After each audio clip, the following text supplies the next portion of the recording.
Hi മക്കൾസ്, welcome to Edupod. മക്കളെ, NMMS എന്തായാലും ഞാനിത് സ്ക്രീനിൽ ഇങ്ങനെ എഴുതി വെച്ചിട്ടുണ്ട്, അല്ലെങ്കിൽ ഒരു പിക്ചർ നിങ്ങൾക്ക് തന്നിട്ടുണ്ട്. മറ്റൊന്നല്ല, പൈസക്കാരനാവാനുള്ള പരിപാടി തന്നെയാണ് അല്ലേ? ഭയങ്കര പൈസക്കാരനാവാം. അപ്പോൾ നിങ്ങൾ ചോദിക്കും, ഈ 48,000 രൂപ കൊണ്ട് എങ്ങനെ പൈസക്കാരനാവാനാണ്? എടാ, ഈ 48,000 എന്ന് പറയുന്നത് നിങ്ങൾ ചിന്തിക്കേണ്ടത് ഈ പ്രായത്തിൽ, അല്ലെങ്കിൽ ഒരു 8ാം ക്ലാസ്സിൽ നിങ്ങൾ പഠിക്കുന്ന ഈ പ്രായത്തിൽ ഒരു 48,000 കിട്ടുക എന്ന് പറഞ്ഞാൽ അത് ഭയങ്കര സംഭവം തന്നെയാണ്. ആ 48,000 നിങ്ങളുടെ പാരൻസിൻ്റെ കയ്യിൽ കൊടുക്കുമ്പോൾ അതിലേറെ സന്തോഷമാണ്. അത് നിങ്ങൾക്ക് ആ സമയത്ത് നിങ്ങൾ ആ ഒരു മുഹൂർത്തം ഒന്ന് ആലോചിച്ചാൽ മതി. ഒരു 48,000 പോട്ടെ, ഒരു 400 രൂപ നിങ്ങൾ അധ്വാനിച്ചിട്ട് നിങ്ങൾ വീട്ടുകാർക്ക് കൊടുക്കും എന്ന് പറഞ്ഞാൽ ഭയങ്കര സന്തോഷമുള്ള കാര്യമാണ്. അപ്പോൾ അതിനു വേണ്ടി ചെയ്യേണ്ടത് നമ്മൾ എന്താണെന്ന് വെച്ച് കഴിഞ്ഞാൽ കൃത്യമായിട്ട് പഠിക്കുക. അതിലേറ്റവും വേണ്ടപ്പെട്ട, അല്ലെങ്കിൽ ഏറ്റവും ഇമ്പോർട്ടൻ്റ് ആയിട്ട് ഒരുപാട് തവണ NMMS ചോദിച്ച ഒരു ഇമ്പോർട്ടൻ്റ് ക്വസ്റ്റ്യനാണ് നമ്മൾ നോക്കുന്നത്, അല്ലെങ്കിൽ ഒരു ഇമ്പോർട്ടൻ്റ് ടോപ്പിക്. സോഷ്യൽ സയൻസിലെ നമ്മുടെ ജോഗ്രഫി റിലേറ്റഡ് ആയിട്ടുള്ള കുറച്ച് ക്വസ്റ്റ്യനാണ്. നമുക്കറിയാം, ലോഞ്ചിറ്റ്യൂഡും ലാറ്റിറ്റ്യൂഡും നമുക്കറിയുന്ന കാര്യമാണ്. രേഖാംശ രേഖയും അക്ഷാംശ രേഖയും.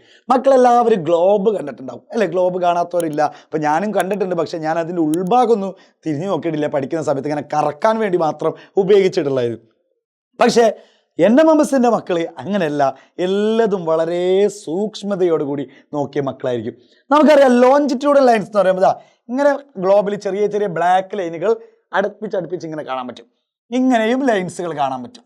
അപ്പോൾ ഇങ്ങനെ താഴോട്ട് പോകുന്ന ലൈൻസിനെ വിളിക്കുന്ന പേരാണ് ലോഞ്ചിറ്റ്യൂഡൽ ലൈൻസ്, അല്ലെങ്കിൽ രേഖാംശ രേഖ എന്ന് പറയുന്നത്. എന്നാൽ ഇങ്ങനെ പോകുന്നതാണ് നമ്മുടെ എന്തെന്ന് പറയുക, അക്ഷാംശ രേഖ, അല്ലെങ്കിൽ ലാറ്റിറ്റ്യൂഡൽ ലൈൻസ് എന്ന് പറയുന്നത്. ഓക്കെ അല്ലേ? അപ്പോൾ അതിനെ പറ്റിയിട്ടുള്ള ഒരു ടോപ്പിക്കാണ് നമ്മൾ ഡിസ്കസ് ചെയ്യുന്നത്. നോക്കാം മക്കളെ, നമ്മളിങ്ങനെ ചെറിയ ചെറിയ ലൈനുകൾ കുറേ പോകുന്നു എന്ന് പറഞ്ഞു. അങ്ങനെ കുറേ പോകുമ്പോൾ തന്നെ തുടക്കം അത് 0 ഡിഗ്രി, പിന്നെ കുറച്ച് ഇപ്പുറത്തേക്ക് എന്തായിരിക്കും 180 ഡിഗ്രി, 180 ഡിഗ്രി എന്നും കാണാൻ പറ്റും. അങ്ങനെ കാണുമ്പോൾ അതിലുള്ള 0 ഡിഗ്രിയെ വിളിച്ച പേരാണ്, എക്സാമിനെ പല തവണകളായിട്ട് ചോദിച്ചൊരു ക്വസ്റ്റ്യനാണ്. പ്രീവിയസ് ഇയറിലെ question paper, NMMS question paper എടുത്തു കഴിഞ്ഞാൽ എപ്പോഴും കാണാൻ പറ്റിയ ഒരു ടോപ്പിക്കാണ്. 0 ഡിഗ്രിയെ വിളിക്കുന്ന പേരെന്താണെന്ന് വെച്ചാൽ ഗ്രീനിച്ച് ലൈൻ എന്നാണ്. ഗ്രീനിച്ച് ലോഞ്ചിറ്റ്യൂഡൽ ലൈൻസ് എന്ന് വിളിക്കും. അപ്പോൾ ഒരു ഡൗട്ട് ഉണ്ടാവും, എന്തുകൊണ്ടാണ് ഗ്രീനിച്ച് എന്ന് വിളിക്കാൻ കാരണം? ഡൗട്ട് തീർത്തരാം. ഗ്രീനിച്ച് എന്ന് പറഞ്ഞു കഴിഞ്ഞാൽ ഇംഗ്ലണ്ടിലെ ഒരു പ്രധാനപ്പെട്ട ഒരു ടൗൺ ആണ് ഏത്? ഗ്രീനിച്ച്. ആ ഗ്രീനിച്ച് എന്നുള്ള ടൗൺ സിറ്റുവേറ്റ് ചെയ്യുന്ന, അല്ലെങ്കിൽ സ്ഥിതി ചെയ്യുന്ന ആ ഭാഗത്ത് കൂടെയാണ് ആര് പാസ് ചെയ്ത് പോകുന്നത്, ആര് കടന്നു പോകുന്നത്? 0 ഡിഗ്രി ലോഞ്ചിറ്റ്യൂഡൽ ലൈൻ പാസ് ചെയ്ത് പോകുന്നത്. ഇനി എൻ്റെ വീട് മലപ്പുറമാണ്, മലപ്പുറത്തുള്ള തിരൂരിലൂടെയാണ് ഇത് പാസ് ചെയ്ത് പോയിട്ടുണ്ടെങ്കിൽ ഇതിൻ്റെ പേരെന്തായിരിക്കും? തിരൂർ ലൈൻ. ഇനിയിപ്പോൾ വേറെ ഏതെങ്കിലും കോഴിക്കോടാണെങ്കിൽ കോഴിക്കോട് ലൈൻ, വേറെ പാലക്കാടാണെങ്കിൽ പാലക്കാട് ലൈൻ. പക്ഷേ ഈ ലൈൻ ഏതിലൂടെയാണ് കടന്നു പോയത്? ഗ്രീനിച്ചിലൂടെയാണ് കടന്നു പോയത്. അതുകൊണ്ടാണ് ഈ 0 ഡിഗ്രി നമ്മൾ എന്ത് വിളിച്ച്, നമ്മുടെ ഗ്രീനിച്ച് ലൈൻ എന്ന് വിളിച്ച്. അതുപോലെ തന്നെ ഗ്രീനിച്ച്, ഇപ്പോൾ നമ്മുടെ വീട്ടിലൊക്കെ, ഇപ്പം എൻ്റെ പേര് സഹദിതാണ്, പക്ഷേ ചിലപ്പോൾ നമ്മുടെ വീട്ടിലൊക്കെ ഒരു പെറ്റ് നെയിം ഉണ്ടാവും അല്ലേ? ഒരു ഓമന പേര് വേറെ ഉണ്ടാവും, മുത്തുമോനെ, പഞ്ചാര, മറ്റേ ചക്കര എന്നൊക്കെ വിളിക്കുന്ന പോലെ. എന്നാൽ 0 ഡിഗ്രിയെ ലോഞ്ചിറ്റ്യൂഡൽ ലൈൻസ് എന്നുണ്ട്. അതുപോലെ തന്നെ വേറൊരു പേരും കൂടി ഉണ്ട്. ആ പേരാണ് പ്രൈം മെറീഡിയൻ എന്ന് വിളിക്കും. പ്രൈം മെറീഡിയൻ എന്നും കൂടി വിളിക്കും. ഓക്കെ ആണോ? അപ്പോൾ 0 ഡിഗ്രിയെ വിളിക്കുന്ന പേരിൽ ഗ്രീനിച്ച് ലൈൻ എന്നും വിളിക്കും, അതുപോലെ തന്നെ പ്രൈം മെറീഡിയൻ എന്നും വിളിക്കും. അതുപോലെ 180യെ വിളിക്കുന്ന പേരാണ് ഇന്റർനാഷണൽ ഡേറ്റ് ലൈൻ, അല്ലെങ്കിൽ അന്താരാഷ്ട്ര ദിനാങ്ക രേഖ.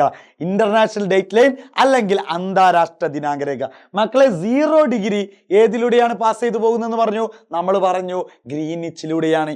അങ്ങനെയാണെങ്കിൽ ഇതൊരു ഓഷനിലൂടെയാണ്. ഏതാണ് ഓഷൻ എന്ന് വെച്ചാൽ പസഫിക് ഓഷൻ, പസഫിക് സമുദ്രത്തിലൂടെയാണ് ആര് കടന്നു പോകുന്നത്? അന്താരാഷ്ട്ര ദിനാങ്ക രേഖ കടന്നു പോകുന്നത്. 180 ഡിഗ്രി കടന്നു പോകുന്ന സമുദ്രം ഏതെന്ന് വെച്ചാൽ അത് പറയാൻ കഴിയണോ? പസഫിക് ഓഷൻ, അല്ലെങ്കിൽ പസഫിക് സമുദ്രത്തിലൂടെയാണ്. ഓക്കെ അല്ലേ മക്കളെ? പിന്നെ എപ്പോഴും ചോദിച്ചിട്ടുള്ളതാണ് ഇന്ത്യയുടെ മാനക രേഖാംശം, അല്ലെങ്കിൽ ഇന്ത്യയുടെ സ്റ്റാൻഡേർഡ് മെറീഡിയൻ എന്ന് പറയും കേട്ടോ. ഇംഗ്ലീഷിൽ അത് സ്റ്റാൻഡേർഡ് മെറീഡിയൻ എന്ന് പറയും. സ്റ്റാൻഡേർഡ് മെറീഡിയൻ, ഇന്ത്യയുടെ സ്റ്റാൻഡേർഡ് മെറീഡിയൻ എത്രയെന്ന് ചോദിച്ചു കഴിഞ്ഞാൽ നമുക്ക് പറയാൻ കഴിയണം മക്കളെ. എത്രയായിരിക്കും? 82.5 ഡിഗ്രി. 82.5 ഡിഗ്രി. വെറും 82.5 ഡിഗ്രി എന്ന് പഠിച്ചു വെച്ചാൽ പോരാ. കാരണം ഓപ്ഷനിൽ 82.5 ഡിഗ്രി കിഴക്ക് എന്നും കാണും, 82.5 ഡിഗ്രി പടിഞ്ഞാറെന്നും കാണും. അപ്പോൾ കൺഫ്യൂഷൻ ആവൂലേ? സാറ് ഞങ്ങൾ 82 മാത്രമേ പഠിപ്പിച്ചു തന്നിട്ടുള്ളൂ. അല്ലടാ, കൂടെ നോക്കിക്കോ.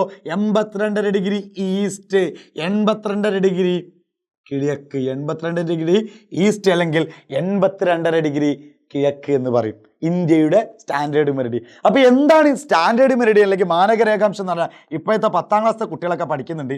നമ്മുടെ ഒരു രാജ്യത്തിന്റെ സെൻട്രലിലൂടെ കടന്നു പോകുന്ന അല്ലെങ്കിൽ സെൻട്രലിലൂടെ പാസ് ചെയ്തു പോകുന്ന ലോഞ്ചിറ്റ്യൂഡൽ ലൈൻസിനെ വിളിക്കുന്ന പേരാണ് മാനകരേഖാംശം അല്ലെങ്കിൽ സ്റ്റാൻഡേർഡ് മെറിഡിയൻ എന്ന് പറയുന്നത്. അപ്പോൾ അതങ്ങോട്ട് പഠിച്ചേക്കണ്ട, നിങ്ങൾ പഠിച്ചാൽ ഇന്ത്യയുടെ സ്റ്റാൻഡേർഡ് മെറിഡിയൻ അല്ലെങ്കിൽ ഇന്ത്യയുടെ മാനകരേഖാംശം എത്രയാണെന്ന് വെച്ചാൽ 82.5 ഡിഗ്രി. ഓക്കെ, ഇനി കുറച്ച് ക്വസ്റ്റ്യൻ കൂടി നോക്കാം. Day will be the shortest of the southern hemisphere. നമ്മുടെ സൺ എന്ത് ചെയ്യുന്നുണ്ട്? നമുക്കറിയാം എർത്തിന്റെ ഭാഗം സെൻട്രൽ ഭാഗത്ത് എന്താ ഇക്വറ്റോറിയൽ അല്ലെങ്കിൽ ഭൂമധ്യരേഖ എന്ന് വിളിക്കും. മേൽഭാഗത്തെ മേൽപാർട്ടിനെ എന്ത് വിളിക്കും നമ്മൾ? നോർത്തേൺ ഹെമിസ്ഫിയർ അല്ലെങ്കിൽ താഴ്ഭാഗത്തെ southern hemisphere. Tropic of cancer, tropic of capricorn. ഉത്തരായന രേഖ, ദക്ഷിണായന രേഖ. ഉത്തരായന രേഖ പഠിച്ചു വെക്കുമ്പോൾ മേലെയാണോ താഴെയാണോ എന്ന് മറക്കാതിരിക്കാൻ അങ്ങോട്ട് പഠിച്ചു വെച്ചാൽ മതി. ഉത്തരത്തിൽ കെട്ടിത്തൂങ്ങി ചത്തു എന്ന് കേൾക്കലില്ലേ? ഉത്തരത്തിൽ കെട്ടിത്തൂങ്ങി ചത്തു. ഉത്തരം എന്ന് പറഞ്ഞാൽ ഏതാ? മേൽഭാഗം. അതങ്ങോട്ട് ആലോചിച്ചാൽ മതി. ഉത്തരായന രേഖ എന്ന് പറഞ്ഞാൽ മുകൾ ഭാഗം, ട്രോപ്പിക് ഓഫ് ക്യാൻസർ. താഴ്ഭാഗത്തിന് എന്താ പറയാ? Southern hemisphere, tropic of Capricorn. അപ്പൊ ക്വസ്റ്റ്യൻ നോക്കണേ. Day will be the shortest in southern hemisphere. Southern hemisphere എന്ന് വെച്ചാൽ ദക്ഷിണാർദ്ധഗോളത്തിലെ ഏറ്റവും ചെറിയ പകൽ എപ്പോഴാണ് എന്ന് വെച്ച് കഴിഞ്ഞാൽ നമ്മൾ ഓൾറെഡി ലൈവ് ക്ലാസ്സിലൊക്കെ കൃത്യമായിട്ട് പറഞ്ഞു തന്നെയാണ്. നമ്മുടെ ലൈവ് ക്ലാസ് എടുത്തു കഴിഞ്ഞാൽ ഇതിൻ്റെ എക്സ്പ്ലനേഷൻ ഉണ്ട്. പക്ഷെ എന്താണെന്ന് വെച്ച് കഴിഞ്ഞാൽ നമുക്ക് കൃത്യമായിട്ട് ആൻസർ പറഞ്ഞുതരാം. ഇപ്പം നമ്മുടെ ഷോർട്ടസ്റ്റ് ഇതാ ഏറ്റവും ചെറിയ പകൽ എന്നാണ്. അപ്പോൾ സദേൺ ഹെമിസ്ഫിയറിൽ ചെറിയ പകൽ ആവണമെന്നുണ്ടെങ്കിൽ സൂര്യൻ എവിടെ ആയിരിക്കണം? നേരെ ഓപ്പോസിറ്റ് ആയിരിക്കണം. അപ്പോൾ എപ്പോഴായിരിക്കും മക്കളെ? നമ്മൾ പറയുന്ന ജൂൺ 21. ആൻസർ ഏതാ? ജൂൺ 21. അപ്പോൾ ദക്ഷിണാർദ്ധഗോളത്തിൽ അല്ലെങ്കിൽ സദേൺ ഹെമിസ്ഫിയറിൽ നമുക്ക് എന്തെന്ന് പറയാം? സദേൺ ഹെമിസ്ഫിയറിൽ ഏറ്റവും കുറഞ്ഞ പകൽ കുറഞ്ഞത് കിട്ടണമെന്നുണ്ടെങ്കിൽ സൂര്യൻ എവിടെ ആയിരിക്കണം? ഞാനിവിടെ നിൽക്കുന്ന റൂമിൽ ലൈറ്റ് കൊണ്ടുപോയിട്ടാൽ ഇവിടെ ലൈറ്റ് കൂടുതലായിരിക്കില്ലേ? എന്നാൽ അപ്പുറത്തെ റൂമിൽ എന്തായിരിക്കും? ലൈറ്റ് കുറവായിരിക്കും. അതേപോലെ ചിന്തിച്ചാൽ മതി. ദക്ഷിണാർദ്ധഗോളത്തിൽ സൂര്യൻ ഇല്ലാത്ത സമയം എന്ന് വെച്ചാൽ നോർത്തേൺ ഹെമിസ്ഫിയറിലായിരിക്കും സണ്ണിൻ്റെ പൊസിഷൻ. അതെപ്പോഴാണെന്ന് ചോദിച്ചാൽ അത് കൃത്യമായിട്ട് നമുക്ക് പറയാം ജൂൺ 21 ആണ്. മറ്റൊരു question, international date line is നേരത്തെ പറഞ്ഞ തന്നെയാണ്. ഏതായിരുന്നു?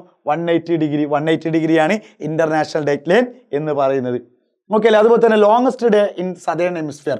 സദേൺ ഹെമിസ്ഫിയർ അല്ലെങ്കിൽ ദക്ഷിണാർദ്ധഗോളത്തിൽ എപ്പോഴാണ് നല്ല വലിയ പകലിട്ട?